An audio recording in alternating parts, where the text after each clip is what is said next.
Bloodlines 2 is a lot less vaporware these days, and looks like something we might actually get in fall of 2024. There have been a recent spate of articles featuring the devs from the Chinese room, a video on YouTube featuring some of the music, which I didn't particularly find that great, and a Halloween special from World of Darkness featuring the Chinese room, and a little bit of dialogue from the game. With all this new content, we've got 5 takeaways. Number 5, I don't like the voiced protagonist. We did a video on voiced versus silent protagonist here a while back, and our preference is almost always the silent protagonist. When you voice them, you set a tone that can never change from play to play. Despite what the Chinese room claims, I don't believe a voiced protagonist gives you more immersion. And I absolutely don't buy into the concept of the digital actor being able to say so much more with just an expression or a raised eyebrow. For example, check out this clip that they released on Halloween,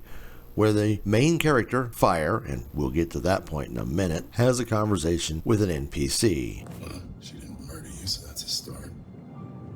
So then, you have me at a disadvantage. I assume, of course, that you know who I am? So the question is, who are you? You can call me Fire. I seek an audience with the Prince of Seattle. I've been led to believe you can help. How delicious! Whatever could you possibly want with our beloved prince? That's my business. Now, Fire, that is not a fair exchange. You came to me, after all. Do try and play along, darling. It's so boring otherwise. Let's try again. Who are you, really? Someone rudely awoken from 100-year sleep, covered in thin blood vitae, with this mark on my hand, and no explanation why. I want answers. Well, if that's all you wanted, why didn't you just say? So that's it? You'll help?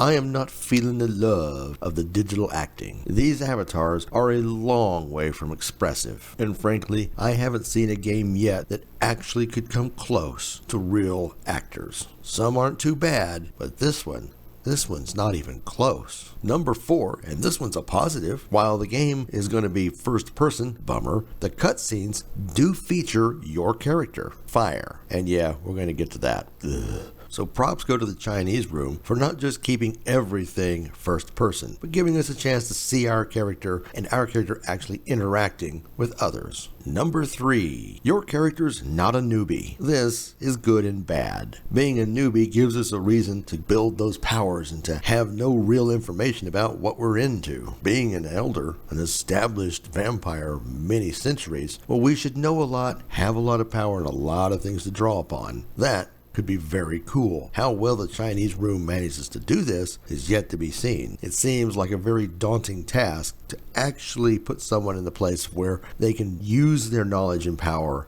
effectively and still tell a story of them figuring out what's going on around them. And that brings us to number 2. Johnny Silverhand, Fabian, in your head. This is cheating, Chinese room. This is cheating. If I want a fish out of water story, I want a fish out of water story where they actually have to learn things on their own. They have to figure it out. With Fabian in our head, it shortcuts all of that. We no longer have anything other than, gee, Fabian, how's this work? Hey, thanks for telling me how that works, Fabian. I mean, at least with Johnny Silverhand in our head, we didn't have to learn how to drive. We knew how to shoot guns and use cell phones. Johnny was there for his story, unfortunately, and to provide his commentary and backstory. But it certainly seems like Fabian is going to be a crutch for our fish out of water not needing to know anything. And number 1, Fire.